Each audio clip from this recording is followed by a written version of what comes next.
राधे राधे आप सभी को। आप सभी का स्वागत है हमारे चैनल पे। आज हम एक नया नाटक शुरू करने जा रहे हैं जो भारतेंदु जी द्वारा लिखित बहुत ही प्रसिद्ध नाटक है। उस नाटक का नाम है अंधेर नगरी। तो अंधेर नगरी की भूमिका पढ़ेंगे हम। भूमिका में है भारतेंदु और नवजागरण। तो चलिए शुरुआत करते हैं। नवजागरण काल ने व्यापक तौर पर भारतीय जीवन, भाषा, साहित्य, दर्शन और विचार को प्रभावित किया। स्वयं भारतेंदु हरिश्चंद्र की रचनात्मक प्रतिभा इस पुनर्जागरण काल से उन्नत रूप से जुड़ती है। उन्होंने मध्ययुगीन संकुचित घेरे से साहित्य को उन्मुक्त कर आधुनिकता का संवाहक बनाया और विभिन्न अंतर्विरोधों स्थितियों से जुटते हुए युगीन चेतना को नया संस्कार दिया। भारतेंदु के पूर्व तक साहित्य जनजीवन से कटकर सामंती अभिरुचि का पोषक बन गया। एक वर्ग विशेष की तुष्टि के लिए ही साहित्य की रचना होती थी। अब साहित्य विशिष्ट जन की संपत्ति न रहकर व्यापक जन की संपत्ति बना। भारतेंदु और भारतेंदु युगीन अन्य रचनाकारों ने जनता की इच्छा, आकांक्षाओं, असंतोषों, उत्पीड़नों को अभिव्यक्त किया। भक्ति आंदोलन के बाद यह दूसरी महत्वपूर्ण घटना थी कि साहित्य को जनोन्मुख बनाया गया, जिसे आचार्य रामचंद्र शुक्ल ने कहा कि साहित्य जनता की ओर मुड़ा, लोकबद्ध हुआ। अंग्रेजी राज्य के अधीन जीती भारतीय जनता के लिए यह तो मुश्किल ही था कि वह अपने अनुकूल परिवेश का निर्माण कर सके, परंतु नई परिस्थितियों के दबाव और औपनिवेशिक दासता से मुक्ति की चाहत के कारण अंधविश्वासों और रूढ़ मूल्यों से छुटकारा लेने लगी थी। फलतः रचनात्मकता के नए नए रूपों की सर्जना हुई। निबंध, नाटक, विभिन्न पत्र पत्रिकाएँ और उपन्यासों का निर्माण हुआ, जिनमें लेखन कार्य की अगुवाई स्वयं भारतेंदु ने की। औपनिवेशिक दासता से मुक्ति लेने के लिए भारतीय जनता के भीतर जातीय स्वाभिमान और आत्मगौरव के भाव को जागृत करना नितांत जरूरी था। जब तक व्यापक भारतीय जनता आलोचना प्रलोचना के दौर से नहीं गुजरेगी, तब तक ब्रिटिश शासकों से उसकी लड़ाई जीवंत रूप नहीं ग्रहण कर सकती थी। अतः जरूरी था भारतेंदु के ही शब्दों में कि स्वत्व निज भारत गहे। भारतीय जनता अपनी अस्मिता को, अपनी सत्ता को पहचाने। इसके लिए जातीय भाषा के रूप में खड़ी बोली हिंदी का विकास भी भारतेंदु युग की महत्वपूर्ण देन है। निज भाषा उन्नति अहे, सब उन्नति को मूल, यह नारा भारतेंदु ने दिया ताकि एक भाषा के माध्यम से सारे देश की जनता एकजुट हो और स्वाधीनता की लड़ाई मजबूती के साथ लड़ सके। अतः भारतेंदु के साहित्य का प्रमुख स्वर देशभक्ति के राष्ट्रीय भाव को जनता के भीतर जगाना था, जिसके लिए उन्होंने कभी गौरवशाली अतीत की उज्जवल तस्वीरें खींची तो कभी युगीन दबाव में परिवर्तन की आकांक्षा ने प्रबल रूप ले लिया। नवजागरण काल में अंग्रेजों के दुष्चक्र से मुक्ति की आकांक्षा और समाज सुधार का भाव प्रबल रूप लेता है। फलतः परिवेश की कोई भी छोटी बड़ी बात इनकी रचना का विषय बनती थी। मानव जीवन के प्रति सहज लगाव महसूस किया। उन्होंने ब्रिटिश शासकों की निर्ममता, लूट खसोट, आर्थिक वैषम्य का पर्दाफाश अनेक निबंधों और भाषणों में किया। औपनिवेशिक शासक किस तरह यहाँ की अर्थव्यवस्था को पंगु बना रहा था, ब्रिटिश शासकों के चालाक और धूर्त इरादों को भारतेंदु की सजग दृष्टि बखूबी देख रही थी। नवजागरण काल देश के किसी एक भाग को प्रभावित नहीं करता, वरन वह देश के विभिन्न क्षेत्रों में जागृति लाता है। यही कारण है राजनीतिक, आर्थिक के साथ साथ सामाजिक सांस्कृतिक सुधारपरक आंदोलन में पूरे देश के पैमाने पर तेजी आती है। भारतेंदु के साहित्य में भी सामाजिक कुरीतियों, छुआछूत, जाति पाति, बाल विवाह का विरोध, विधवा विवाह का समर्थन मिलता है। उन्होंने विदेशी संस्कृति के जातीय जीवन पर पड़ने वाले विकृत प्रभाव को भी लक्षित किया।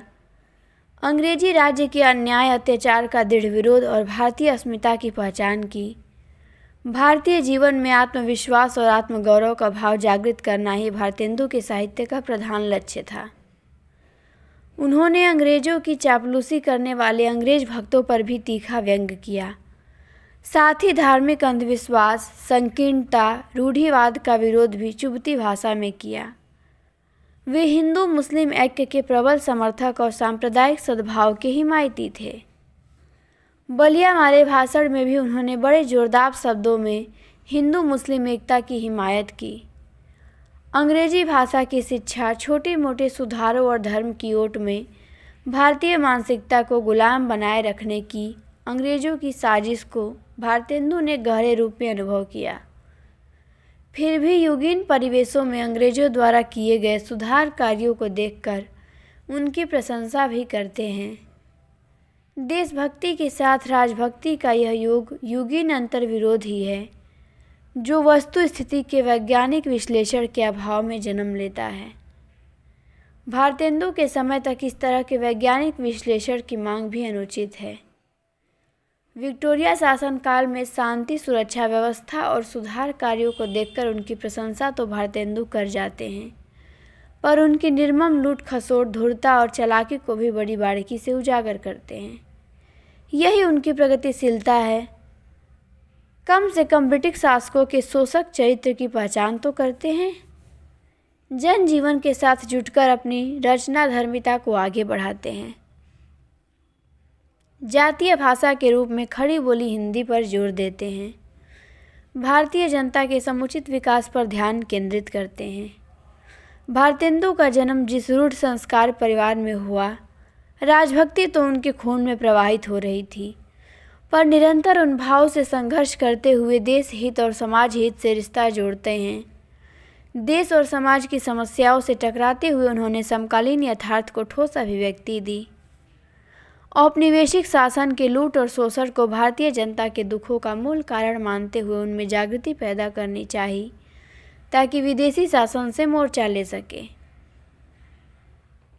हिंदी भाषा की उन्नति पर व्याख्यान देते हुए एक और निज भाषा उन्नति की बात उठाते हैं, वहीं भारतीयों की दुर्दशा के लिए जिम्मेदार शासक वर्ग के विरुद्ध जोरदार ढंग से जनता की जागृति का आह्वान भी करते हैं।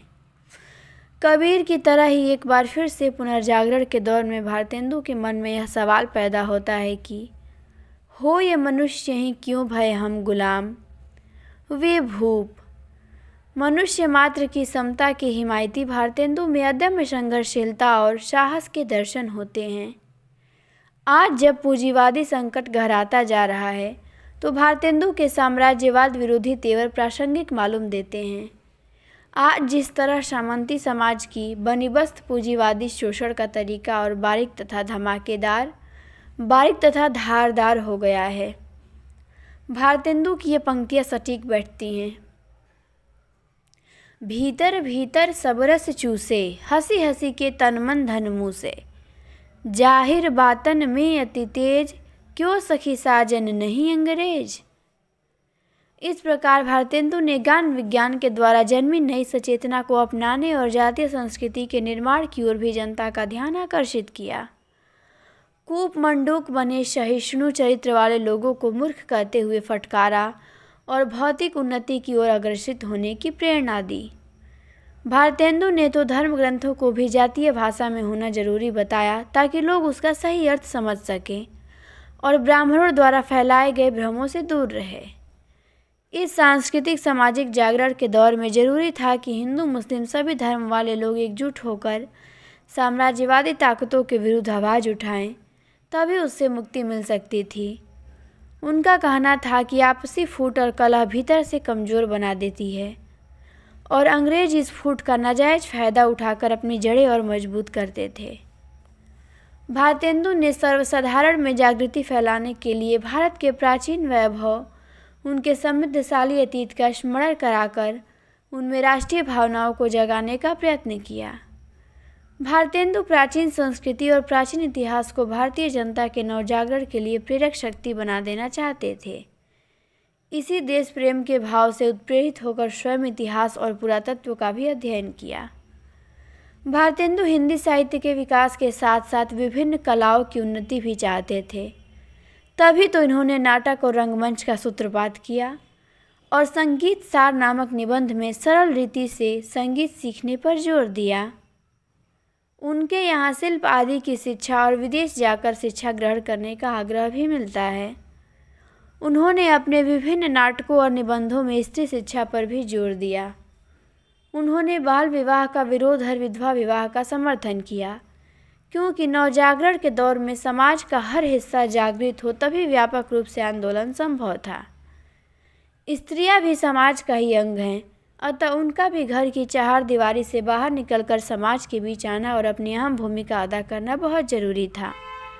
ऐसे समय में जब स्त्रियां मात्र भोग विलास की वस्तु समझी जाती थीं, भारतेंदु ने स्त्रियों की स्वतंत्रता, शिक्षा और नारी मुक्ति की बात की। यद्यपि यह समस्या आज भी स्वतंत्र भारत में किसी न किसी रूप में मौजूद है। विधवाओं के प्रति भी परंपरा से अपनाए गए नैतिक मानदंडों में परिवर्तन लाने की बात उन्होंने कही। पुरुषों के लिए विदेश जाकर शिक्षा ग्रहण करने पर जोर दिया। भारतीय प्रगति विरोधी लोगों के कड़े हस्तक्षेप के बावजूद भारतेंदु अपने मार्ग से हटे नहीं, वरन समसामयिक चुनौतियों का संघर्ष के स्तर पर स्वीकार किया। इस प्रकार भारतेंदु का समूचा साहित्य युगीन संवेदना से पूरी तरह जुड़ा हुआ, यथार्थ के तीखे तेवरों से युक्त है। इन्होंने सामाजिक रूढ़ियों, धार्मिक मिथ्याचारों, अनाचारों, छल कपट, मानसिक दासत्व और निष्क्रियता के बंधन से जकड़े हुए गुलाम भारतीयों, देश के स्वार्थपरस्त अमीरों, विशृंखलित होती आर्थिक व्यवस्था के विरुद्ध आवाज़ उठाई। अतः इस दौर में सामाजिक और साहित्यिक समस्याओं का समानांतर इतिहास मिलता है, क्योंकि बदले हुए परिवेश के केवल पद्य ही पर्याप्त नहीं था, ब्रजभाषा भी चूक रही थी। ब्रिटिश शासन से मुक्ति लेने, आत्मनिर्भर स्वदेशी समाज के निर्माण हेतु अपने देश के स्वाभिमान और गौरव के अनुरूप अपनी भाषा, साहित्य और संस्कृति का विकास नितांत आवश्यक था, और भारतेंदु का साहित्य इस चुनौती का जीवंत दस्तावेज है। हिंदी साहित्य में नाट्य लेखन को भी भारतेंदु हरिश्चंद्र ने मजबूत नींव रखी। संभवतः ऐसा करते हुए उनका ध्यान सबसे पहले संस्कृत की समृद्ध नाट्य परंपरा की ओर गया और उन्होंने चाहा कि संस्कृत की ही तरह हिंदी में नाट्य लेखन परंपरा की शुरुआत हो। संस्कृत नाट्य परंपरा के अतिरिक्त भारतेंदु के युग में नाट्य मंचन की जो नाट्य परंपराएं प्रचलित थी, उनसे निश्चित रूप से भारतेंदु प्रभावित हुए होंगे। साथ ही उनमें संस्कृत नाट्य परंपरा को पुनर्जीवित करने की चाहत भी रही होगी। तो यहाँ पे भूमिका हमारी समाप्त होती है और शुरुआत होता है हिंदी नाट्य साहित्य और भारतेंदु। संस्कृत में नाट्य लेखन परंपरा ईसा पूर्व की शताब्दी में हो चुकी थी। नाटक दृश्य काव्य है, जिसे भारत के प्राचीन आचार्यों ने रूपक भी कहा है। नाटक के आदि आचार्य भरत मुनि ने तो नाटक को पंचम वेद की संज्ञा दी। इसी प्रकार भारत में नाटकों की यह परंपरा अत्यंत प्राचीन है, जिसका मूल स्रोत वेदों में प्राप्त होता है। वैदिक काल में ही भारतवर्ष में नृत्य और संगीत कला का विकास हो चुका था। इस नृत्य और संगीत के साथ नाटक का गहरा ताल्लुक है। भारत में होने वाले सांस्कृतिक कार्यों, पर्वों, वीर पूजा, उत्सवों, धार्मिक सामाजिक नाच गानों और संगीत में निश्चित ही नाट्य कला के बीच सन्निहित रहे। आदि आचार्य भरत मुनि के समय से ही नाट्यशालाओं का निर्माण भी शुरू हुआ। नाटक के मुख्य तत्व नट, नटी, मंच व्यवस्था, नृत्य, संगीत, वाद्य, संवाद और कथा वस्तु हैं। रामायण, महाभारत, हरिवंश पुराण, अग्नि पुराण आदि ग्रंथों में नट नटी का उल्लेख भी मिलता है। पाश्चात्य विद्वानों मैक्स मूलर, कीथ, मैकडोनल आदि ने भी नाटकों के प्रारंभ को भारतीय जमीन से जोड़ा। संस्कृत में रूपक के 10 भेद माने गए हैं। पहला है नाटक, प्रकरण, भाड़, प्रहसन, डिम, व्यायोग, संवकार, वीथी, अंक और ईहामृग। तो ये हो गए रूपक के 10 भेद। क्या हैं? तो नाटक है, प्रकरण है, भाड़ है, प्रहसन है, डिम है, व्यायोग है, संवकार है, वीथी है, अंक है और ईहामृग है। रूपक के साथ ही 18 उपरूपकों को भी स्वीकार किया गया। त्रोटक, नाटिका, गोष्ठी, नाट्यरासक, षट्क, प्रस्थान, उल्लाप्य, प्रेरंग, रासक, संलापक, काव्य, शिल्पक, श्रीगद्धित, प्रकरणी, विलासिता, दुर्मल्लिका, हल्लीस और भाड़िका। संस्कृत काव्यशास्त्रियों ने इन रूपकों और उपरूपकों के लक्षण भी निरूपित किए। फिर भी नाटक में मुख्य रूप से 3 तत्वों का सन्निवेश भरत मुनि ने स्वीकार किया: वस्तु, नेता और रस। महाकवि भास, शूद्रक, अश्वघोष, कालिदास, भवभूति, राजशेखर, हर्ष, विशाखदत्त आदि नाटककारों के नाटकों ने विश्व स्तर पर ख्याति प्राप्त की। हर्षवर्धन की मृत्यु के उपरांत ईसा की 7वीं शताब्दी में देश की शासन व्यवस्था कमजोर हो गई। राजनैतिक अस्त व्यस्त का वातावरण उपस्थित हो गया। केंद्रीय शासक वर्ग के अभाव में देश छोटे छोटे सामंती राज्यों में विभक्त हो गया। केंद्रीय शक्ति के विखंडन के कारण देश पर मुसलमानों के आक्रमण हुए और इस अराजकतापूर्ण स्थिति में विजय भी उन्होंने हासिल की। फलतः कुछ समय के लिए नाटकों का विकास अवरुद्ध हो गया, क्योंकि नाट्य मंचन के इस दौर में दोनों ही स्थान थे, देव मंदिर और राज्यसभा, और इन दोनों का ही विखंडन मुस्लिम शासकों द्वारा किया गया। दूसरे इस्लाम धर्म के नाट्य प्रदर्शन की इजाज़त भी नहीं दी। धार्मिक दृष्टि से कट्टरपंथी मुसलमानों ने पूरी तौर पर नाट्य कला पर बंदिश लगा दी। बाद के मुस्लिम शासक अकबर, जहांगीर आदि की रुचि संगीत, कला और शिल्प के प्रति रही, पर नाट्य मंचन की ओर इनकी दृष्टि नहीं गई। फिर तो 17वीं शताब्दी में औरंगजेब जैसे कट्टर शासक ने ललित कलाओं का पूरी तरह विरोध किया। फिर भी 10वीं से 17वीं शताब्दी के बीच मौलिक रूप से 4-5 नाटक सी लगने वाली कृतियाँ भी प्रकाशन में आई, पर उनमें नाट्य कौशल का सर्वथा अभाव था। जैसे कृष्ण जीवन द्वारा लिखित करुणाभरण, हृदय राम द्वारा कृत हनुमान नाटक, विद्यापति द्वारा रचित रुक्मणी हरण, नेवाज द्वारा रचित शकुंतला नाटक आदि। रीतिकाल में तो जनजीवन वैसे ही स्थिर हो गया था, अतः नाटक के लिए स्थान ही नहीं था वहाँ। फिर भी इस दौरान रामलीला, रासलीला, नौटंकी, कठपुतली और भाड़ों जैसी दीर्घकालीन लौकिक परंपरा तो थी ही। लौकिक परंपराओं के साथ ही साथ 17वीं शताब्दी के बाद संस्कृत के श्रेष्ठ नाटकों के भावानुवाद ब्रजभाषा में हुए। संस्कृत नाटकों के अनुवाद की एक अच्छी परंपरा दिखाई देती है, लेकिन इन जन नाटकों में रंगमंच का कोई विशेष महत्व नहीं था। वेशभूषा और प्रसाधन आदि भी गौण स्थान रखते थे। जनरंजन करना ही इनका मुख्य मकसद था। बावजूद इसके इसमें नाट्य तत्व कहीं न कहीं विद्यमान था। 19वीं शताब्दी में अंग्रेजों के आगमन के साथ ही ज्ञान विज्ञान की जो चेतना आई, उसने भारतीय जनमानस को एक नई चेतना दी। विभिन्न स्कूल, कॉलेज और शिक्षण संस्थाओं का विकास हुआ। तब तक पाश्चात्य जगत में नाटकों का रूप बहुत विकसित हो चुका था, और दूसरी ओर पारसी थिएटर कंपनियों ने अपनी आकर्षक वेशभूषा, मनमोहक दृश्य देशांतरों, अभिनय आदि ने जनता को बहुत हद तक प्रभावित किया। इधर अंग्रेजों के आगमन के साथ ही अंग्रेजी रंगशालाओं की स्थापना कलकत्ता, बम्बई और मद्रास में हुई, जिसमें अंग्रेजों के मनोरंजन हेतु नाटक खेले जाते थे।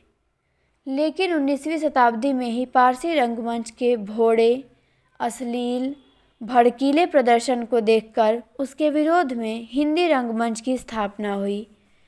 हिंदी में नाट्य लेखन की परंपरा की शुरुआत हुई,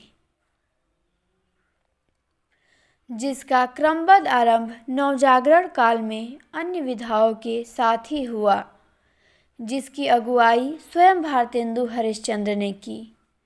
इसके पूर्व 1830 ईस्वी में रीवा नरेश महाराज विश्वनाथ सिंह द्वारा रचित आनंद रघुनंदन नाटक मिलता है, जिसमें संस्कृत की नाट्य परंपरा का अनुकरण किया गया है।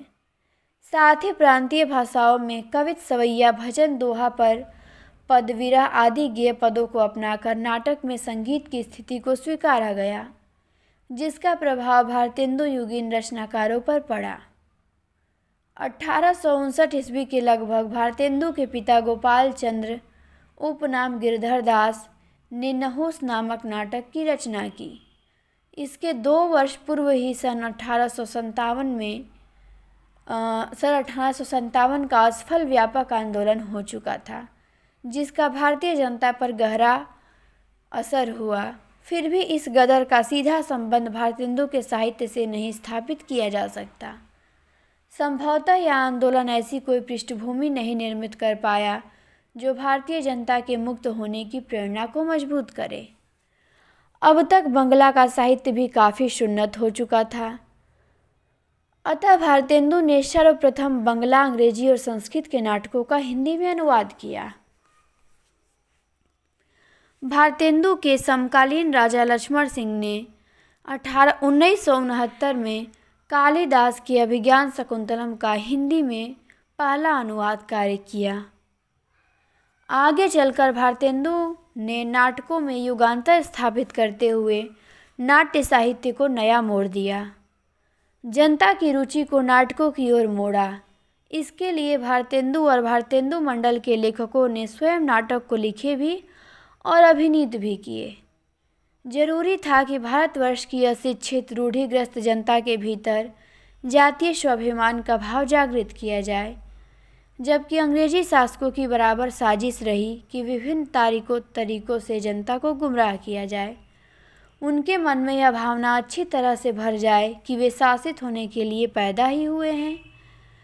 भारतीय इतिहास और संस्कृति को विकृत मृतप्राय रूप में जनता के सम्मुख पेश किया जाता रहा, परंतु नवजागरण के इन सूत्रधार रचनाकारों ने समय के अनुरूप साहित्य रचकर जनता को उद्वेलित किया और नई चेतना जागृत की। भारतीय संस्कृति और अतीत के गौरवशाली इतिहास का उन्नत और समृद्ध रूप जनता के सामने रखा। भारतेंदु द्वारा लिखे गए नाटकों के 2 रूप मिलते हैं, पहला तो अनूदित और दूसरा मौलिक। अनूदित नाटकों में उन्होंने लिखा है विद्या सुंदर, पाखंड विडंबन, दुर्लभ बंधु, सत्य हरिश्चंद्र, भारत जननी, धनंजय विजय, मुद्रा राक्षस, कर्पूर मंजरी आदि। सत्य हरिश्चंद्र को कुछ आलोचकों ने मौलिक भी कहा, पर आचार्य शुक्ल ने इसे अनूदित ही स्वीकार किया है। जो भारतेंदु का नाटक सत्य हरिश्चंद्र है, इसे कुछ लोगों ने मौलिक भी कहा कि ये मौलिक नाटक है, कुछ लोगों ने अनुदित कहा, पर शुक्ल जी तो इसे अनुदित ही स्वीकार करते हैं। अब भारतेंदु के मौलिक नाटक देखेंगे, जिसमें चंद्रावली नाटिका है, विशस्य विषमोसदम है, भारत दुर्दशा है, प्रेम योगिनी है, सती प्रताप है, नील देवी है, वैदिकी हिंसा हिंसा न भवती आदि प्रमुख है। इन्हीं नाटकों को आचार्य हजारी प्रसाद द्विवेदी ने कई वर्गों में विभक्त किया, कुछ को यथार्थवादी स्वच्छंदतावादी तो कुछ को राष्ट्रवाद के प्रचारक और कुछ को समाज सुधारक प्रदर्शन माना।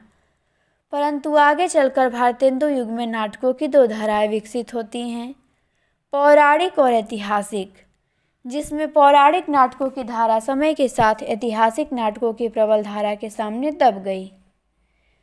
भारतेंदु की चंद्रावली नाटिका रोमांटिक प्रेम धारा को पुष्ट करती है, जबकि समसामयिक सामाजिक राष्ट्रीय यथार्थ को लेकर लिखे गए नाटकों में भारत दुर्दशा का नाम विशेष रूप से उल्लेखनीय है। इस दौर में भारतेंदु के समकालीन अन्य रचनाकारों ने भी सामाजिक समस्याओं की ओर इंगित कर राष्ट्रीय चेतना से परिपुष्ट अनेक नाटक लिखे, जैसे प्रेमघन का भारत सौभाग्य, प्रताप नारायण मिश्र का भारत दुर्दशा, अंबिका दत्त व्यास का भारत सौभाग्य, गोपाल राम गहमरी का देश दशा, दुर्गा दत्त व्यास का वर्तमान दशा आदि। ये नाटक अपने नाम से ही कथा को संकेत दे रहे हैं, फिर भी इस प्रकार के नाटकों का पुरस्कर्ता भारत दुर्दशा ही ठहरता है। इसी परंपरा का उस दौर के अन्य रचनाकारों ने अनुकरण किया। जिंदा दिली, देशभक्त और जीवंतता से भरपूर प्रहसन भी भारतेंदु और भारतेंदु मंडल के लेखकों ने अनेक लिखे हैं। अंधेर नगरी, वैदिकी हिंसा हिंसा न भवती आदि समस्त कृति प्रहसन ही है। इसके अतिरिक्त प्रताप नारायण मिश्र का कलि कौतुक रूपक, राधाचरण गोस्वामी का बूढ़े मुँह मुहासे, देवकी नंदन त्रिपाठी का कलयुगी जनेऊ आदि चर्चित प्रहसन है। भारतेंदु द्वारा लिखित 5वें, चूसा पैगंबर भाड़ नाटक की श्रेणी में है। नील देवी सती प्रताप आदि रूपक हैं। अंधेर नगरी और वैदिकी हिंसा हिंसा नभौती प्रहसन है। इस प्रकार भारतेंदु ने 10 रूपकों या उपरूपकों में से उन्हीं स्वरूपों को अपनाया जो यथार्थ परक और युगीन संवेदना के संवाहक बन सकते थे। भाड़, प्रहसन, रासक आदि नाट्य रूपों में जिस लोकरंजक शक्ति का समावेश है वे आज के विषय विसंगतिपूर्ण माहौल में प्रासंगिकता से लगते हैं। आज जब चारों ओर घूसखोरी, कालाबाजारी, जमाखोरी का बाजार गर्म है, साम्राज्यवादी ताकतें पुनः देश पर अपना जकड़ मजबूत करती जा रही हैं, ऐसे में शोषित त्रस्त जनता के लिए हास्य व्यंग प्रधान नाटकों की अहमियत स्वयं सिद्ध है। देशी शासकों की चारित्रिक भ्रष्टता और धूर्तता को उजागर करने में ये पूरी तौर पर समर्थ हैं। ऐसे अंतर्विरोधी माहौल में क्या अंधेर नगरी नाटक की सार्थकता नहीं? अंधेर नगरी ही वह नाटक है जिसे आपातकाल में खेलने पर रोक लगा दी गई थी। इसी से इसकी सार्थकता और प्रासंगिकता सिद्ध है। आज भी अंधेर नगरी प्रेम योगिनी, चूसा पैगंबर आदि नाटकों की नुक्कड़ नाटक के शैली के रूप में सफल प्रस्तुति हो सकती है। लक्ष्य पर सीधे वार करना वाले जीवंत व्यंग प्रधान ये नाटक निश्चय ही सशक्त हैं। लोक रूपात्मक तत्वों का सन्निवेश भारतेंदु के नाटकों की खासियत है। सामयिक समस्याओं और परिवेश को जीवंत बनाते रसोद्रेक में सहायक भारतेंदु के ये नाटक कला प्रयोगों के लिए न लिखे जाकर भारतेंदु की सजग दृष्टि और इतिहास बोध के परिचायक हैं, जिनमें रूढ़िग्रस्त जड़ समाज के अंतर्विरोधी स्वरूप की पहचान कराते हुए राष्ट्रीय चेतना के भाव को भरने की महत्वाकांक्षा दिखाई देती है। वस्तुतः भारतेंदु ने जनमानस को अनुरंजित करते हुए जागृति की महत्ती कार्य नाटकों के माध्यम से ही संपन्न किया। इन नाटकों में एक ओर संस्कृत नाट्य परंपरा का अनुकरण मिलता है तो दूसरी ओर पश्चिमी नाटकों का प्रभाव है। भारतेंदु नाटकों में वर्ग प्रतिनिधि पात्रों का चुनाव करते हैं जो अपने वर्गीय दुर्बलताओं और सबलताओं को ढोते दिखाई देते हैं। फिर भी आधुनिक नाटकों की तरह पात्रों के चरित्र में वह उतार चढ़ाव नहीं मिलता। अधिकांशतः अच्छा पात्र अच्छाई और बुरा पात्र बुराई का ही आद्यांत प्रतीक बना रह जाता है। फिर भी इनके नाटकों में जीवन का एक पक्षी स्थान नहीं ग्रहण करता, वरन बहुआयामी भारतेंदु का व्यक्तित्व प्रेमचंद्र की तरह अनेक क्षेत्रों विषयों को संस्पर्श करता, विस्तार देता हुआ अभिव्यक्त होता है, जिसमें अनुभूति, गम्य, सत्य, गहराई और जीवंतता मिलती है। संवेदनात्मक धरातल पर बुने गए नाटक अपनी गहरी देशभक्ति, रससंचार शक्ति और सामाजिक आस्था के कारण प्रभावी रूप ग्रहण करते हैं। केवल कलात्मक उत्कर्ष के लिए ही इनके नाटक नहीं लिखे गए, समाज के सत्य को मुखरित करना ही इनका मुख्य मकसद था, जिसमें शिल्पगत संयत क्षमता नाटकों को सहज संवेद बनाती है। लोक भाषा और लोक शैली का प्रयोग भी नाटकों की जीवंतता प्रदान करता है। पुनर्जागरण के दौर में युगीन सत्य को अभिव्यक्त करने में, जनता को जागरूक बनाने में ये नाटक कितने कारगर सिद्ध हो सकते हैं, इसे भारतेंदु की पैनी गहरी दृष्टि खूब समझ रही थी। तभी तो नाटकों के प्रति जन रुझान पैदा करने का उन्होंने सशक्त प्रयत्न किया। ब्रिटिश कुचालों से छुटकारा दिलवाने का प्रधान अस्त्र तत्कालीन दौर में भारतेंदु का नाटक ही दिखा।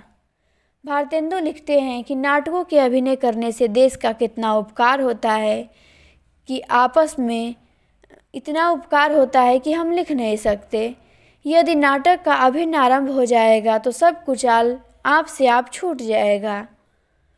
इन नाटकों में व्यंग विनोद का सन्निवेश कथ्य और भाषा को सार्थक और सशक्त बनाता है।